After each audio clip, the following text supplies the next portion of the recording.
Assalamualaikum warahmatullahi wabarakatuh. Kembali lagi di Channel. Di video kali ini kita akan belajar tentang ilmu pengetahuan sosial kelas 8 kurikulum Merdeka Merdeka Belajar.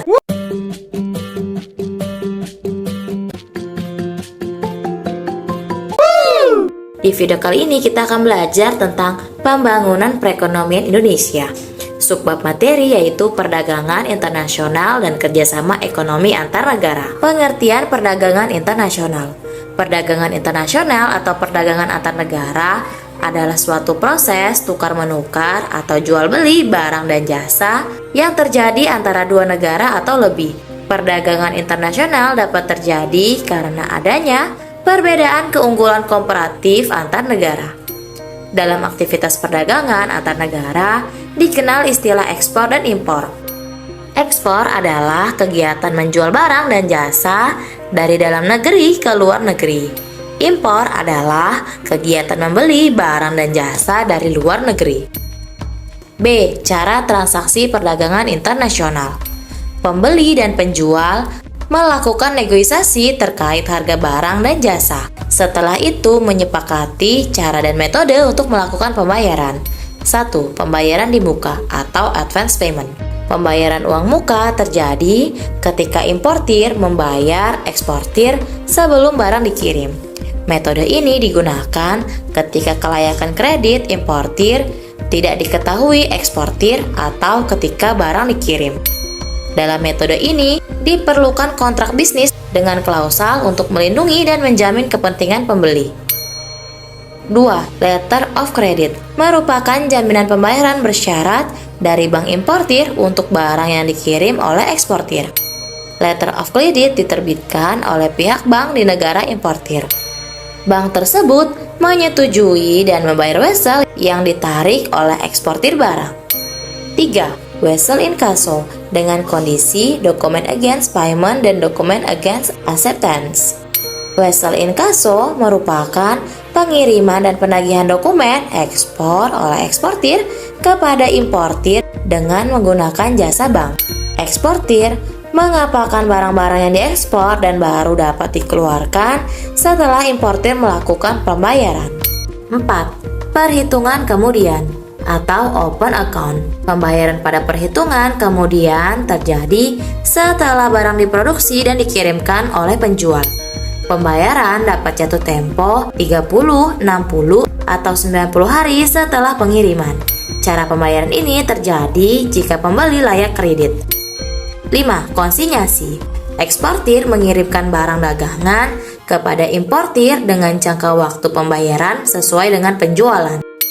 Importir tidak memiliki kewajiban untuk membayar sampai penjualan terjadi dan uang hasil penjualan terkumpul. C. Faktor pendorong. Perdagangan antar negara dapat terjadi karena beberapa faktor, antara lain perbedaan sumber daya alam, selera konsumen, penghematan biaya produksi, dan perbedaan teknologi. D. Hambatan. Ada beberapa faktor yang dapat menjadi hambatan dalam melakukan perdagangan internasional. Faktor-faktor tersebut antara lain tidak amannya kondisi suatu negara, kebijakan ekonomi suatu negara, tidak stabilnya kurs mata uang asing. E. Kebijakan. Dibagi dua yaitu kebijakan di bidang impor dan kebijakan di bidang ekspor. Kebijakan di bidang impor. A. Tarif. Menetapkan tarif atau pajak untuk barang-barang impor untuk meningkatkan devisa dan melindungi industri dalam negeri. B. Kuota. Pembatasan kuantitas barang yang dapat diimpor dalam waktu tertentu, berupa pembatasan nilai, berat, volume, atau jumlah barang. C. Subsidi. Bantuan keuangan oleh pemerintah kepada produsen untuk meningkatkan daya saing. D. Larangan impor. Kebijakan yang dibuat untuk mencegah masuknya barang-barang berbahaya. Kebijakan di bidang ekspor. A. Diskriminasi harga. Penetapan harga yang berbeda di suatu negara dengan negara lain untuk barang yang sama. B. Pemberian premi, yaitu memberi bantuan biaya produksi dan pembebasan pajak. C. Dumping. Kebijakan pemerintah menetapkan harga barang ekspor lebih murah dari harga di dalam negeri.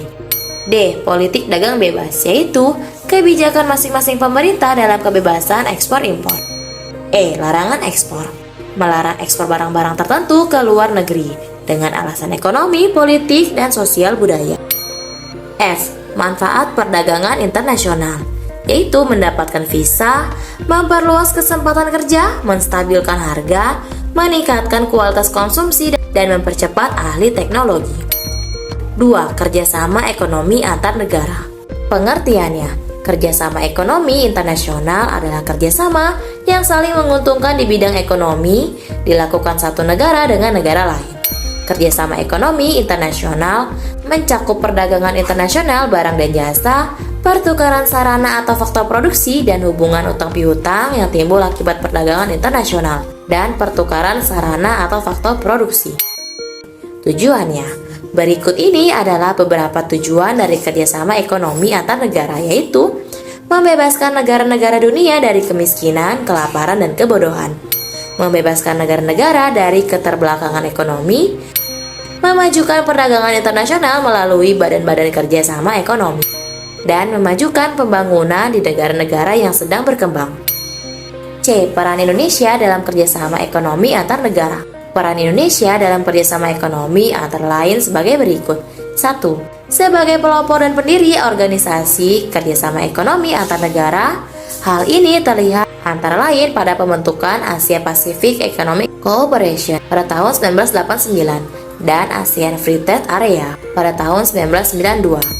2. Sebagai anggota aktif organisasi kerjasama ekonomi antar negara. Hal tersebut antara lain terlihat dari keikutsertaan Indonesia secara aktif dalam pertemuan kerjasama ekonomi. 3. Sebagai pelaku dalam kerjasama ekonomi antar negara. Hal tersebut terlihat salah satunya dari kegiatan ekspor dan impor yang dilakukan oleh Indonesia. Salah satunya dari kegiatan ekspor dan impor yang dilakukan Indonesia. D. Lembaga Kerjasama Ekonomi Regional. ASEAN merupakan organisasi kerjasama regional antar negara-negara di Asia Tenggara, didirikan pada 8 Agustus 1967. APEC, Asia Pacific Economic Cooperation, didirikan pada tahun 1989 untuk menjalin kerjasama di bidang perdagangan, investasi, pariwisata negara-negara di kawasan Asia dan Pasifik. ADB, ASEAN Development Bank, didirikan pada 19 Desember 1966 untuk meminjamkan dana dan memberikan bantuan teknis kepada negara-negara yang sedang membangun. APO, ASEAN Productivity Organization, didirikan tahun 1961 untuk meningkatkan produktivitas di kawasan Asia dan Pasifik melalui kerjasama menguntungkan. Produktivitas berkaitan dengan aspek pembangunan nasional. Lembaga Kerjasama Ekonomi Internasional dalam naungan PBB yaitu IMF, World Bank, World Trade Organization atau WTO, Food and Agriculture Organization, International Labour Organization, United Nations Development Program. Lembaga Kerjasama Ekonomi Internasional di luar naungan PBB yaitu ada Organization of Petroleum Exporting Countries dan Organization for Economic Cooperation and Development. Manfaat kerjasama ekonomi antar negara yaitu memperkuat posisi dan daya tawar Indonesia. Indonesia bisa berspesialisasi dalam memproduksi barang dan jasa. Barang-barang yang tidak bisa dihasilkan dalam negeri dapat didatangkan dari luar negeri. Indonesia bisa mendapatkan bahan baku, membuka lapangan pekerjaan, kegiatan ekonomi dalam negeri meningkat. Indonesia memperoleh peluang besar untuk menimba pengetahuan dan alih teknologi. Permintaan barang dan jasa dari dalam negeri dan luar negeri yang tinggi menekan harga pokok per unit produksi. Perekonomian meningkat. Dampak negatif kerjasama ekonomi antar negara. Dapat membuat produk dalam negeri kalah bersaing dengan produk luar negeri. Dapat menyebabkan matinya industri dalam negeri akibat tidak sanggup bersaing. Dapat menimbulkan ketergantungan suatu negara kepada negara lain. Dan dapat membuat nilai mata uang negara yang berada dalam lingkup kerjasama ekonomi internasional menjadi tidak stabil. 3. Pengaruh perkembangan iptek terhadap perekonomian suatu bangsa. Peran ilmu pengetahuan dan teknologi yang menunjang kegiatan ekonomi dapat dikelompokkan berdasarkan sisi produksi, distribusi, dan konsumsi. A. Produksi. Peran iptek pada kegiatan produksi salah satunya adalah penciptaan dan pengembangan mesin-mesin produksi yang dapat memudahkan dan mempercepat proses produksi secara efisien. Contohnya pengembangan mesin pembajak sawah, mesin penanam padi, dan bibit unggul. Dengan teknologi tersebut, proses budidaya padi dapat dilakukan secara efisien dan cepat sehingga meningkatkan produktivitas. B. Distribusi. Salah satu peran iptek pada aktivitas distribusi adalah mempermudah penjualan hingga pengiriman barang. Kemajuan iptek yang berpengaruh terhadap aktivitas distribusi adalah pengembangan GPS untuk menentukan lokasi secara akurat, mengukur jarak lokasi, dan mengetahui rute yang harus dilalui. Selain GPS, pengembangan aplikasi kurir online atau daring dapat memudahkan kegiatan pengiriman barang dan jasa. C. Konsumsi.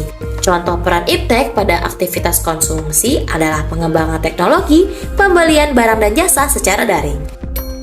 Penciptaan aplikasi teknologi pembelian barang dan jasa dapat diakses melalui gawai, memungkinkan calon pembeli melakukan transaksi dari lokasi yang berbeda. Pembayaran dapat dilakukan melalui transfer antar bank, uang elektronik, ataupun kartu kredit atau debit. Oke, cukup di video kali ini. Materi selanjutnya yaitu dinamika penduduk. Ada di video selanjutnya ya. Wassalamualaikum warahmatullahi wabarakatuh. Damn.